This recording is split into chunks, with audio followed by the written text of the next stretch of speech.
And it's been growing its roots, right? It's been spreading its roots, like, you know, the Upside Down in Stranger Things, you know, it's spreading its, you know, tendrils through the community and so on for a long time. This is Tony Blair a little while ago, right?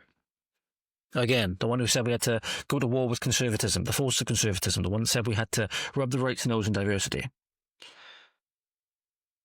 This is Tony Blair saying that we need to have systems that basically deal with and predict criminals before they are born, ladies and gentlemen. I want you to look at this and then see exactly how much of what he said has come true simply from his agendas.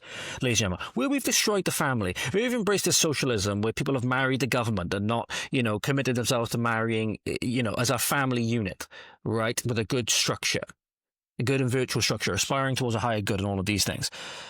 As we've done the exact opposite of basically what the Bible would say, it's funnily how everything seems to have gone kaput. I was told that, you know, by letting that stuff go, that society would become better. We go into this age of utopia and so on. But it seems as though without those guardrails, without those things to keep us in check, ladies and gentlemen, things very quickly fall apart.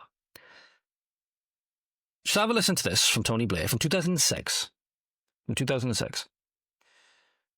I see exactly how much has come true from the philosophy that the left have peddled, really, ever since I was born and potentially even further back since then.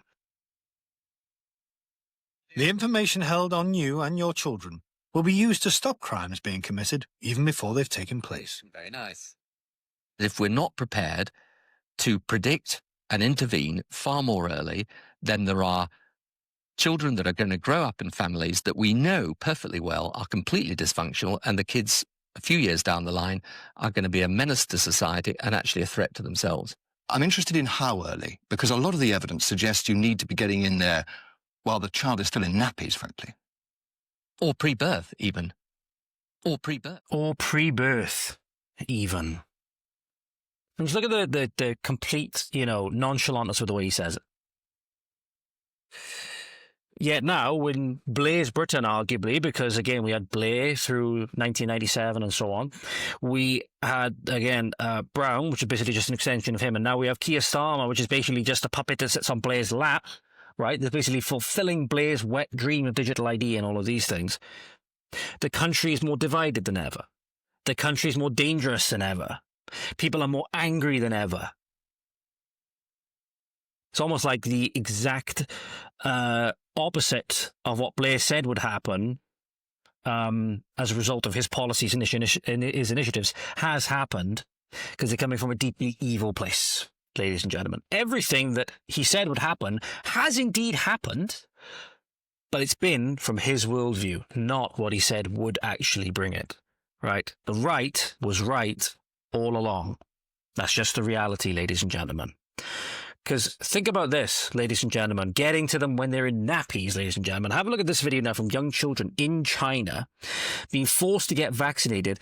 It looks like something out of Squid Game, ladies and gentlemen, for children, because they literally hear, I'm just going to make sure there's no there's music in the background, right? So I'm going to mute the video and I'm going to play it over the top now. You'll literally see they've got masks on, young children stood on these specific blue squares. They literally have QR codes hung around their necks, ladies and gentlemen. Here's the video on screen for you. They literally, on these squares, masks on, again, like we done with the social distancing. This is exactly what you saw about 5 years ago in Tesco, right?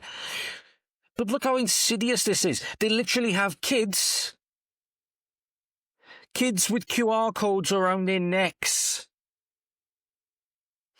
It'll just shock me how many people will look at this video and not see a problem. You know, all you have to do is go back a couple of years, put QR code around the necks of people going for their vaccines, and you see the exact same thing. And you see the number one thing that would enable things like this is any form of digital ID and all of these things. Because the thing is, there's other people that can see it, ladies and gentlemen. This is where I'm going to leave this episode for today. It's an extract of the Joe Rogan experience, because I need to go get ready for work. So, it's from Wide Awake Media on X. Joe Rogan, in the UK, you need a digital ID, ready for it, in illegal immigration, to combat illegal immigration. You let the illegal immigrants in on purpose, not to mention legal immigration, which is much more of a problem. Legal immigration with the rates that they've come in is much more of a problem. And now you're using it as justification for digital ID. It's the best way to control people. Bring in a bunch of people that don't live there, that live there and don't want try this again, teeth in. Bring in a bunch of people that the people that live there don't want there, let them duke it out, and then start instituting tighter and tighter restrictions and control. It baffles me how Ron DeSantis can see it, and all of our friends across the pond in America can see it. But there's people in this country that can't see it. Maybe, you know, big famous bald head man, big famous bald head influencer man will be able to make it clear for you, ladies and gentlemen. I'm not speaking condescending to you guys, my people, because I know you guys get it. I know you guys get it. But maybe you can send this, maybe just this extract of the podcast, send it to a friend who doesn't get it. If Joe Rogan can see it, you know, if Ron DeSantis and the people across the pond 4,000 fucking miles away can see it, surely we can see it when it's right in our communities as well. That's why we have to resist. There's a lot of stupidity with our freedom, but that doesn't mean the government should be fucking spying on you. The thing is, in other countries, they just are. Like in China, they just are. They already have the social point system. Social credit score. Yeah, social credit score. Oh, yeah. Yeah. So if you jaywalk and they get a photo of your face, so they have biometrics, they get a photo of your face, they know it's you, your thing gets dinged. Now you can't buy a plane ticket.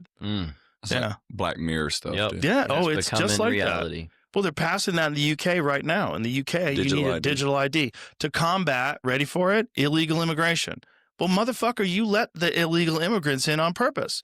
Like, you guys knew what you were doing, and now you're using it as a justification for digital ID. I just watched one this morning, actually, about, it was a British judge. A guy got sentenced I saw that, yeah. for however many years for a 20 months, social 20 media months post. for a social media post. It's it was about immigration. It's getting Complaining weird, about yeah. immigration. It's wild. Yeah, it's wild. It's crazy. And, you know, it's the best way to control people, you know, and keep them at each other's throats. Like, bring in a bunch of people that the people that live there don't want there and let them duke it out, and then start instituting tighter and tighter restrictions and control. So there you go. There you go, ladies and gentlemen. I have my microphone on me. There you go. Straight from Joe Rogan's mouth. Again, the Joe Rogan, you know, not necessarily like a super smart authority or anything like that, but he can see it exactly for what it is, ladies and gentlemen. And all it takes is just opening your eyes and being willing to see it for what it is.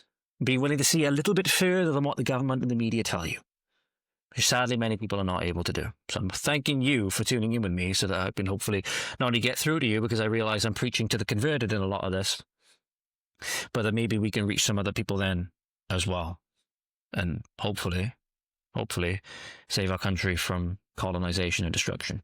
If you enjoyed that clip, then make sure to go on over to the Voice of the Valleys X page at VOT_Valleys on X. We're also on Instagram at Voice of the Valleys.